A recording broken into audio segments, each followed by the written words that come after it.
লাঠিটা বেঁধে গেল। এবার কি করবো? দাদা আমার কাছে একটা বুদ্ধি আছে। লাইটটা দে। বাকি বুদ্ধিটা শুনবি?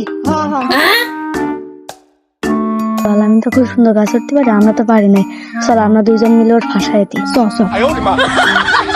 বন্ধু, এত কষ্ট যেহেতু আম পাড়ার জন্যই হচ্ছে, তুই তো খুব সুন্দর গাছে উঠতে পারিস, তাহলে তুই গাছে উঠে আমটা পেড়ে আনিস। আম তো হাতের কাছেই আছে। আমি গাছে মাছে উঠতে পারবো না, তোরা উঠলে নইলে বেশ বাড়ি চলে গেলাম।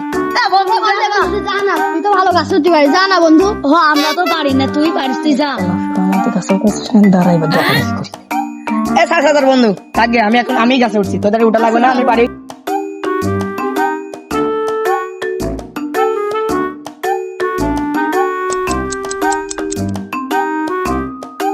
আমগুলো একটু ডাকা যাচ্ছি। ও